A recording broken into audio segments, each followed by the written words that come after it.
Hey there, all you true blue believers and Sega fanatics alike. Your District Attorney Sonic fan here with some kind of interesting info, but not really an update.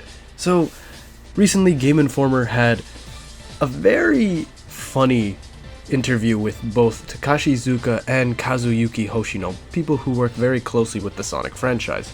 So, I'm going to go over the questions and answers that were said in this interview, so without further ado, let's get right into this update.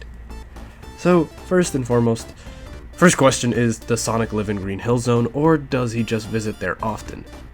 Iisuka then says that he does not live in Green Hill Zone, he just enjoys running around it. He visits often. This is where we ask the real questions. Does Sonic have one eye with two pupils in it? What's going on with his eyes? Hoshino holds his head and laughs. Iisuka laughs as well. I laughed when I was reading this too. He does have two separate eyeballs. It may look like they're connected, but they are two separate eyeballs. What kind of anatomy does Sonic have? When you think about it, it's like those things where every time I see like custom fan-made things where they take Sonic's model, you see how they have like two eyeballs, I guess, to move his eyes separately or something like that instead of the thing. Like you can clearly see there's two. I guess that would be more accurate. Who knows?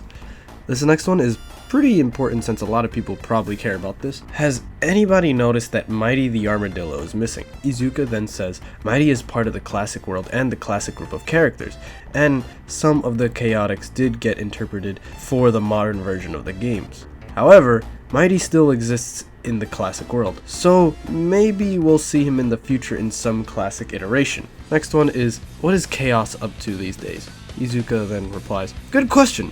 We probably think you'll see him again soon. Now, this makes me think that maybe he might pop up in Sonic Forces. I mean, there is some kind of strange force that drags Sonic out of his own world, so maybe the Master Emerald might be involved in some kind of way during the storyline. So, who knows? Next one is Mephiles still hanging around?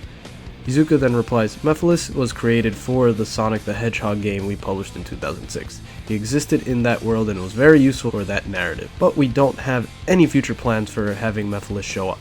So, I guess the only way we'd probably see him is in some kind of mobile game like Sonic Runners or something like that, where he's just some kind of skin, you know, to put on, or just Sonic 06 and he's done. Next is, what about Princess Elise? Has she moved on to another hedgehog love interest? She's probably just hanging around in the human world, enjoying her life as a princess. Maybe she's a queen now. We're not really sure. Right then and there, you know, again stating that they've abandoned this game and its lore. It's not canon, you know. The next question is actually a very interesting one, which is most of the reason why I'm making this video. It used to be that Eggman was the sole human. Starting with Sonic Adventure, we're seeing more and more humans show up in the stories. Where are they all coming from? Iisuka then says, the world that Sonic lives in and the world that the humans live in are separate worlds. But some of the canon games do have Sonic and humans together, and part of that is based on what is being portrayed when the game is developed. There are kind of different worlds that do exist, and sometimes there are some crossover. I kinda half feel like he pulled that out of his ass, like on the spot kind of thing to just say to the interviewer.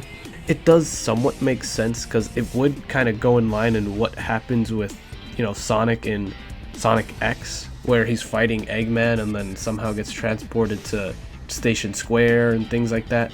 Like I would legit feel like that's it. It makes sense, especially since in Sonic X they actually use the Sonic Adventure and Sonic Adventure 2 storylines. So you could kind of see that as a connection right there. I don't really know if they're actually connected, but that's the only answer I would have for this. The next is something people have been asking or wondering for the longest amount of times, and I'm sure it's going to disappoint a lot of people. What happened to all the Super Emeralds? Iisuka then replies, the Super Emeralds really only existed in the Sonic and Knuckles game, and that's the only place they're going to exist in the modern versions of Sonic the Hedgehog we have now. Hoshino then says, they're gone. I don't know how it happened, but they're gone. So we're not getting Super Emeralds back. Now, I wouldn't say that there isn't a chance, because they might see an outcry for it, but then again, there's also an outcry for like Sonic Adventure 3, so you know, it's most likely we'll never see the Super Emeralds ever again. End of story. The next and final question is, has Dr. Eggman given up building death eggs? Now this is something that I did kind of find interesting. Iisuka states that Dr. Eggman does like thinking of sinister, malicious things to do and create, so most likely he'll probably try again. Saying it like that, this makes me feel like that we probably might see the Death Egg again in Sonic Mania, since we have a screenshot that I can't all the way believe yet is the Death Egg robot in Green Hill Zone. If it is, then it's highly likely that we'll see it again, but for now, we'll leave that to speculation. So that's pretty much it for now. If you like this update, please leave a like and a comment, maybe talk about whatever excites you about it, and if you want more information on Sonic Mania, Sonic Forces, and other Sonic related things that I might be able to interest you in, I'll try to keep up, and please subscribe for more. So with that, peace out.